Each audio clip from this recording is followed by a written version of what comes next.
Well, we're back with another week of the What in the World podcast. And I should call it the Where in the World podcast today because we are not at home. We are live on location in Kakamega, Kenya, which is so fun. And our guest today is one of our international partners, Everlyne Imbenzi. Hello. Hi, Did Jess. I get your name right? Yes, you did. Okay. Thanks, Jess. So Everlyne has been a wonderful host for us for the last few days, and we roped her into coming on a podcast on the patio set of the house that we're staying at. So thanks for taking time to do it. Sure. So we wanted to talk about short-term teams. It's kind of a hot topic for everyone, maybe? I'm not sure. But before we do that, I want to kind of set the tone and explain to people sort of what you do, the ministry, how you came to be involved in this all. So let's get right into it. Tell me a bit about your organization. What's it called and how did it get started? Okay. I'll just start by introducing again myself. My name is Everlyne Imbenzi. I work in an organization called Imbenzi Foundation. Basically, this foundation was born into after my dad passed on. My dad was someone who really loved to educate children. He used to sponsor so many students at the secondary nearby here, Shikoho, and he was so passionate about this. So when he passed on, we were like, what are we going to do to please our dad? Yes, he left us.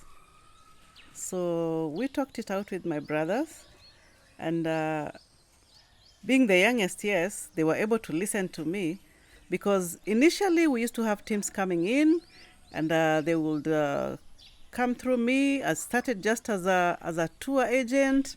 I would organize their trips, see them off to Kakamega, make sure everything is set for them. But then when I joined them, there was a time I came and got an opportunity to be part of them. So when I joined them, I used to visit widows with the teams, getting hampers for the women on a monthly basis. And by that time, money was coming through my account.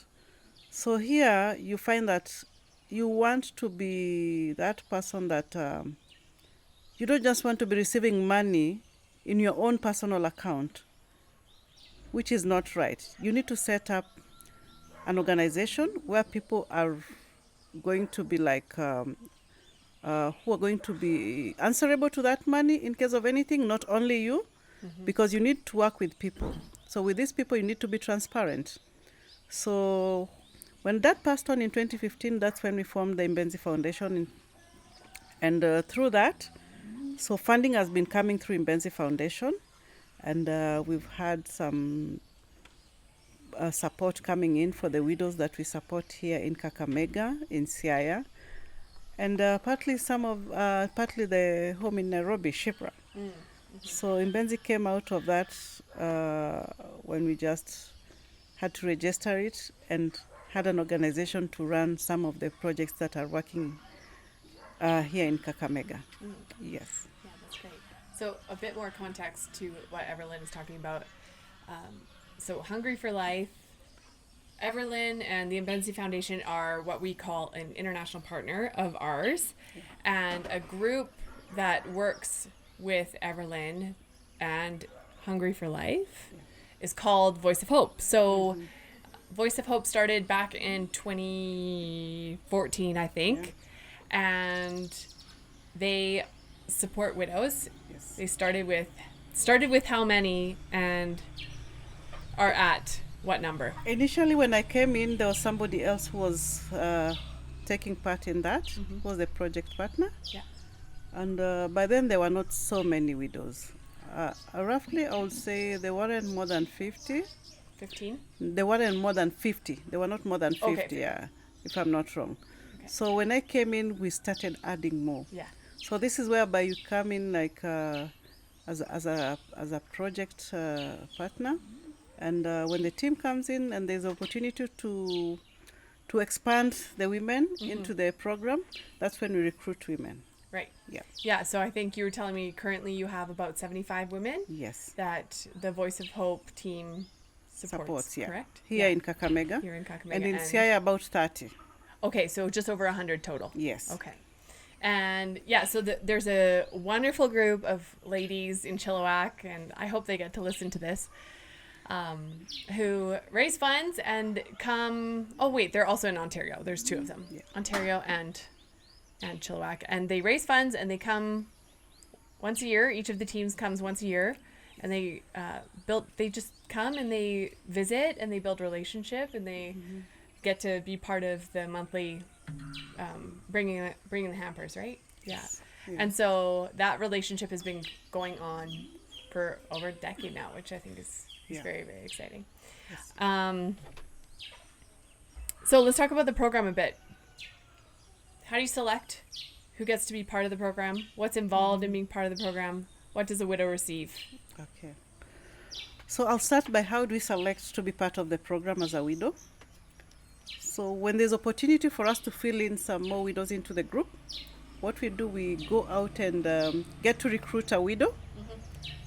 Some of this we are given referrals by people who know us with what we do. They come and tell, like, next time when you have an opportunity or a chance, there's a widow here. Or someone will tell you in a church, there's a widow here at the church. Or just a family member will let you know that, Everlyne, I know what you're doing. I know I'm a widow, but I'm not that very person that is very needy. There's somebody whom you can help, and this is the person. So they'll give you contacts of people. So when that opportunity comes in, we normally have forms that we work with. We visit that widow. We go through the questions that we have. Like screening? Screening, Okay. yes. Like we would like to know her age, her date of birth, yes, when she was widowed, the number of children she has, and then what she has in the property within her home, yeah, her education level. That really helps, because sometimes you find these women, they meet at a spiritual group. There are those who don't know how to read, and there are those who know how to read. So the best thing, like for those who don't know how to read, especially the Bible, Voice of Hope group has come in with the Galcoms, which has really helped these women. They just listen to the Bible. Oh. It's an audio. You just set up the book that you want and you listen, Amazing. which is very, very helpful. Yeah. So once we get to that widow, we recruit, we ask all the questions, we screen. After that, we will come out and sit and go through again as a team. Like, how did we find this? We go through each and every widow, like, is this eligible? Eligible maybe for just education support, maybe just for food support, or maybe just a one-off time. Okay. Yeah. So that's how we do. Yeah. Well, I was eavesdropping on your meeting yesterday. So once a month, Yes. Everlyne and some staff from Hungry for Life and some of the Voice of Hope team leaders all gather on a Zoom call and go through the agenda. And I heard you talking about, okay, well, yes, Violet she's gaining her strength back. She's doing better, Yes. her health. Like you update each widow and kind of talk about where they're at, and you're very organized. And I was just so impressed with the level of organization. And I mean, we've been telling you this whole trip how efficient we think you are. Thank you. I think we could all take a cue from Everlyne. Her phone calls to arrange something are about 7 seconds long. It's amazing. I love it. Thank you. Yeah. Yeah, and so we got the opportunity, myself, Lydia, and Jane, you taking us around to visit 5 of the widows yesterday, and that was really special and really insightful. And a few things that I picked up on is that these ladies, they have each other's back. Like, Yes. oh, you're a Voice of Hope lady? Yeah, me too. Oh, yeah. I know somebody else who needs help. Like, Yes. a few people said they came into the program because of what For you said. somebody, Like, yeah. Pamela told Violet, come to my house at this time. They're going to Yeah. be here and you can meet them. And, Yes. like, they really do have each other's back, and it's a Very. really neat community-oriented situation. What was I going to say about the widow visits? There was something else, but I'm kind of forgetting. Maybe I'll come back to it. So during the widow visits, we Yeah. also take to them some hampers. Yep. So every month, like, there are certain number of women that are eligible for getting hampers. So we categorize also them according to package. So organized. So there's A pack, B pack, and C pack. Okay. So A pack is a woman who has like more than 5 kids, 7 kids and above Okay. in the house. So she gets an A pack. Okay. Then there's a B pack who has like around 5. Then a C pack, it's only her all alone and just or one other person. Yeah. So that's how we categorize them. Yeah. And every month we have to do those hampers during the first week of the month, Okay. so that it takes them through for those that are able to go through. Mm-hmm. And like these hampers they get, we don't mean that we're giving them for a whole month. It will take them up to a certain point. Okay. And most of these hampers have been very, very helpful to them. Yeah. Yeah. Yeah, I believe And it. they really appreciate that. Well, when we were talking about, most of them have the kitchen gardens, which are Yeah. like the smaller gardens that they just use for everyday consumption. Yeah. But that doesn't always. That one, I forget who. I'm mixing up our visits yesterday, but I think it was maybe Pamela who said that her kitchen garden takes her all the way to April, and then from April till August. That was the maize harvest. Oh, that's the maize harvest. Yes. Okay. Yes. But yeah, so I would imagine that these hampers are a good tie over. Yeah. Yeah. They are And extremely. medical care too. Yeah, and medical care they receive. All of them Yeah. receive medical care. Yeah. Whenever one gets sick, they just give a call either to me or Egri. Egri is Everlyne lives in Nairobi. Yeah. Comes once a month. Egri lives here in Kakamega. Yes. And he helps. Continue. So they give a call to Egri, and the ones who are near Egri, they can give a call to him. They are not feeling well. So what we do, we send a rider who picks them and takes them to the hospital. And then after that, they're taken back home. Yeah. So I would say this has been a very, very good gesture when Voice of Hope came in and started giving these women also medical care. Because when you listen to some of their stories, they tell you like, me by now, when you came to visit me and took me into the program, I wouldn't know I'll make it up to more than 10 years. So when you listen to that, you feel so touched that you've really, really moved someone from this place to this place, and you're still moving out with her. Yeah. So this really medical assistant really helps them. They get treated, they don't buy medicine, they walk into the hospital anytime they're sick and get treated and go home. What the doctor there does is he just gives us a bill at the end of the month. Okay. Yeah, depending on the number of people coming. And with that, we also have to confirm the women who went there for the treatment. Right. Yeah. That's incredible. That same applies also to Siaya. We identified a hospital where the women go to. Because when you look at our hospitals, we have public hospitals, but the problem is they don't have medication. You go in, you're attended to, you pay consultation maybe, and then you're told there's no medicine. You go buy medicine or go do some tests. So it's better just ending up going for a private hospital.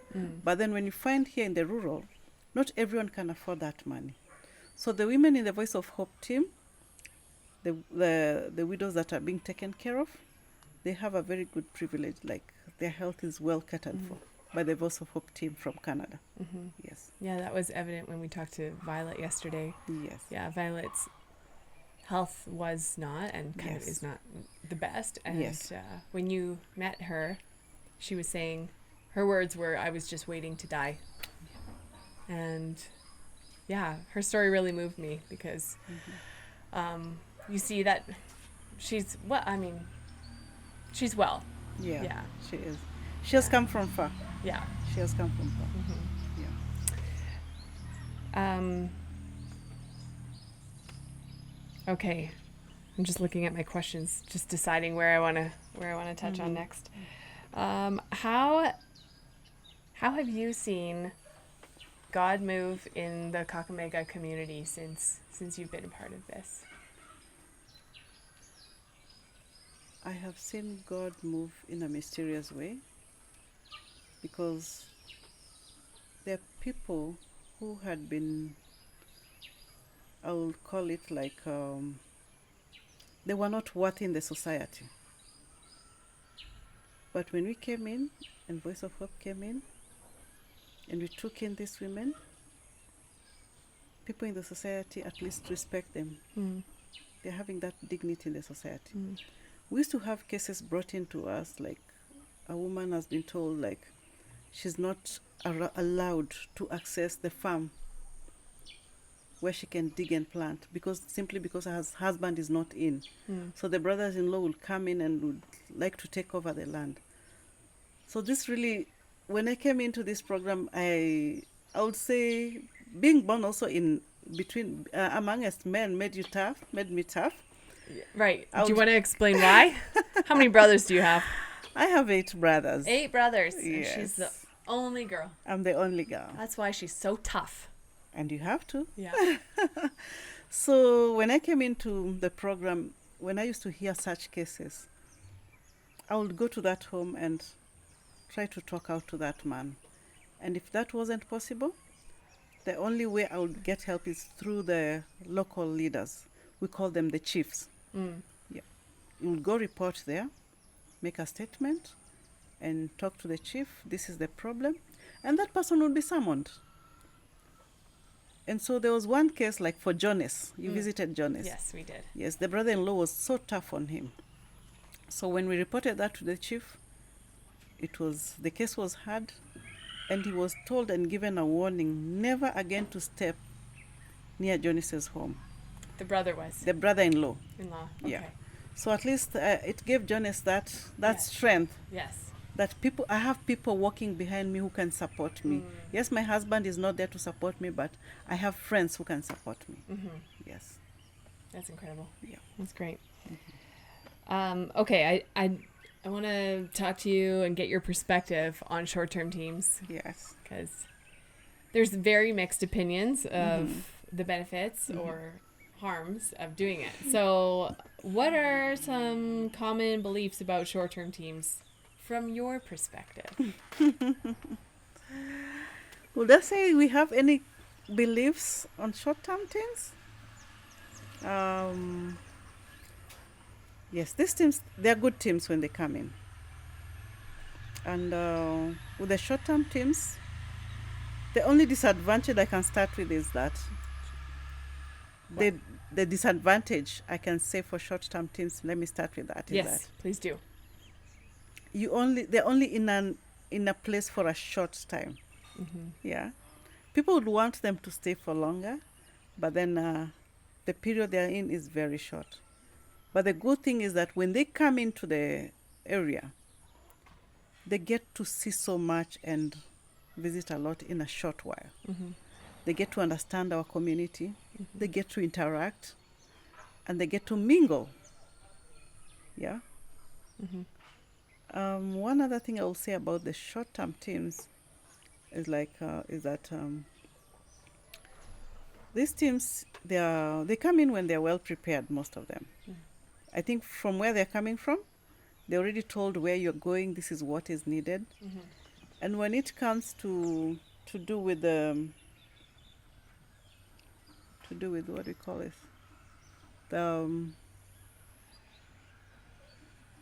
the area, what do you call it? This word is getting lost. That's okay. It happens to me all the Yeah, time. like the culture. Okay. Yes. Yeah. They already come in when they know everything on what is needed. Mm. So whenever they come in, we don't struggle much with them. Well, that's good. Way We to go, don't- Voice of Hope. We don't struggle much with them. And Yeah. I'm very proud from the team leaders, Mm. Marianne and Helen, Mhm. on what they do before the teams come in.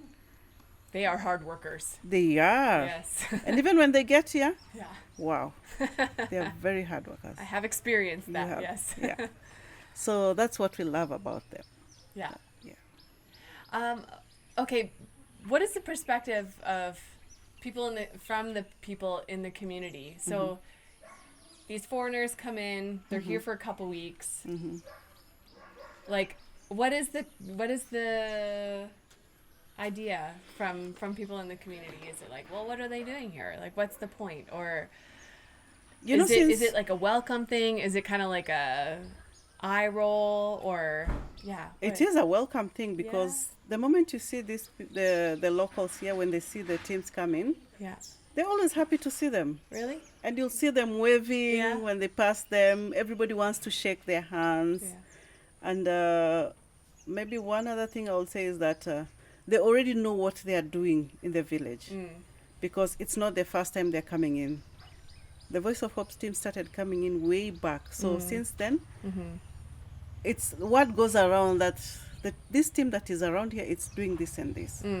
So sometimes what we normally do when the teams come, we visit different churches for service on Sundays. Okay. So when we go out there, we are met with love, we are met with hugs. There are people happy to see us. And sometimes they tell you, you guys are doing a good work. So when people tell you that, you feel good, you feel okay, and you say, it's all glory is to God. Of course. Yeah. Yeah. So always. without God, you couldn't be doing this. Yeah, that's what I can say. Okay. Yeah, because there's, there's a very fine line to toe between helping and hurting. Yes. And of course, at Hungry for Life, we do our best to toe that line well. Yes. And so it's I don't often get to sit down with our international partners and actually ask them, are we helping or are we hurting? So, yeah. Yeah. You're not hurting. You're helping. Great. Yeah. And with this, once we help, there's a mind that we've set into these women. You cannot be helped for long. There's a certain point that I will reach, and you'll have to take it from there. Right, and that's evident in your program because you have many alumni. Yes. So they graduate from the program. They graduate from the program, and they're able now to stand on their own. The only thing we do for the alumni is whenever they're sick, they can get medication. Oh, amazing! But they're able to take care of their food, take care of the if there are any extra now kids going to school. Maybe we've educated some, so these other ones take charge of educating the others. Right. Who have graduated from school. Right. Yeah. Right. That was another thing that's part of the Widow Care program is adult education. Adult, yes, we have adult education. It's amazing. We have a business training for our women. Yeah. And this has really come up well. They are starting to stand on their own. Yeah. They've formed, we call them chamas. This is like community women groups. Yes, where they come in, save money on their own. Yeah. Then they build an account. They save it in an account in the bank. Yeah. They get loans from there and start to expand their own businesses. Yeah. Yeah. That's very, very cool to hear. Thank you. Yeah. I like that there's an alumni group. We met a few yesterday. Yeah. Okay, we're talking about helping and hurting. What's helpful and what's not when it comes to short-term teams? Give me an example. It doesn't have to be a real-life example, but give me an example of what would be more harmful if people from the West came in and did what?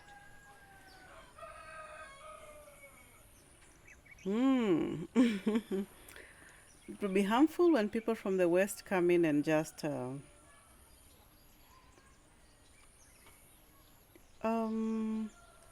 honest, as real, and yes, you won't hurt my feelings. I wouldn't want to hurt your feelings, and I'm not going to hurt. Yeah, I have thick skin. Yeah. It's a tough question. What would you say? We can come back to that too if you. Sure. Yeah. But it would be interesting. It will. You've done leadership training.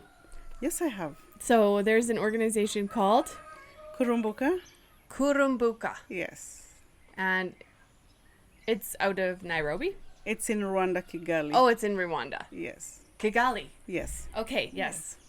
So tell me a bit about this leadership training that you've done, how it's impacted how you run the programs here. Okay. I was supported by Voice of Hope and Hungry for Life to attend this leadership training. This was an eye-opener training for me, I can say. Yeah. I learned a lot. Yeah. You know, as a leader, you think you know everything. But when you go to class and sit down and listen to a teacher who is teaching you, or the people that you're sitting with, When you start hearing what they comment about leadership, then you say you're not a leader. Yeah? Yeah, I've experienced that before too. Yeah, there are Yeah. things that you do Yeah. which don't really take in you as a leader. Mm. Yeah? So when you get to class and get to hear all those, what is all about leadership? Mm. Leadership is a servant calling. Leadership is not supposed to be bossy. Mm. You need to love, show compassion, all those leadership skills. Mm. So when I went to Kurumbuka, I've been there we've been having in classes and online classes when we're out of there. So took us like about a year for that course. Okay. Yeah, and we graduated from it. And we got our certificates. We are so happy. We learnt a lot on leadership. Okay. We learnt a lot on. One thing that amazed me was a topic called ABCD. Oh, what's that? Asset-based community development. Oh. For this course, we really learned and we came to know as a leader, you don't want to enable your society. Mm. They need to stand on their own. Mm. So when we were in that training, we were told you have this. I want you to help me on something, Jess. I want you to pay for me school fees. I don't have money. So I want to go to school. You'll ask me, what do you have? You want school fees. You need books, yeah? You need boarding fee, maybe you need transportation, and you've come for me only school fees. So I'll ask you, you need all this for school. What can you provide? Mm. I'll say, I'll provide books for my kids, just pay for me school fees. Mm. Because at this time, you don't want just to do everything for everyone. And this is now what we are doing it down to our women. Mm. When they need something from us, we will sit down with them. You want this. What can you give in? Mm. Or what can you provide? And I love it because so many people are now coming in and embracing that. Yeah. And even the people around here, we try to talk to them there was a time we had a seminar here. Oh yeah. And we hold it for leaders. And it's we need to go out and be eye openers of our community. Mm. Let's not just sit with this. Let's talk to our people out there. Let's not just wait for aid to be coming to us. Mm-hmm. Let's also go out an extra mile and do something. Mm-hmm. And that's why you see these women in adult education. They're ready to learn and improve their lives, to start their own businesses, to do good farming. They get fertilizer. Out of that fertilizer, she can provide seeds. And that is what we are doing in exchange. I will not just give you fertilizer and seeds and everything. If I give you fertilizer, you come with a certified seeds that I want to see you grow and have good harvest. Mm. Yeah. That's ABCD. Yeah. Asset-based community development. That's great. Yeah. It's amazing. Very. Yeah. Mm-hmm.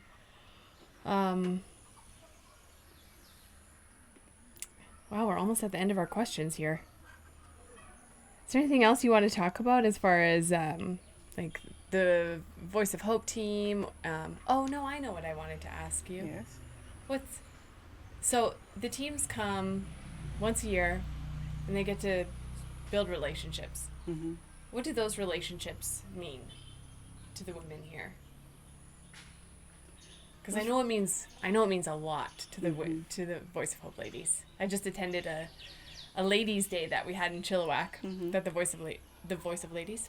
Yes, of Hope. What I meant was Voice of Hope, Mm-hmm. that they put on, and they love the women of the Voice of Hope program, and they pray for them, and they are always thinking about them, and yeah. So I know that relationship, it's a very mutual relationship, and the widows here, they give a lot to the community back in Chilliwack, whether they know it or not. They give a lot. Okay. Spiritually too. So what do they value the relationships here? What does that look like? And tell me why it's important. You're asking if the women here value the relationship? Yeah. Is it? What You're can I looking. tell you? I'm looking at you. I just got this look from Everlyne like, that's the stupidest question you could ask me. They value that relationship so Yeah. much, and they really love these women from Voice of Hope. How would it make a difference if they never came? Like, would it matter? Would it matter if they came or not? I know it wouldn't matter, but they'll feel that there's a gap somewhere. Yes. Yeah, Okay. there's a gap. Yeah. These women value the teams coming so much. Mm. They love them. And in fact, when they hear they're coming and you're setting up a Women's Day, you'll see lots of women coming. Oh, yeah. But when I'm setting without the teams, very few come. Oh.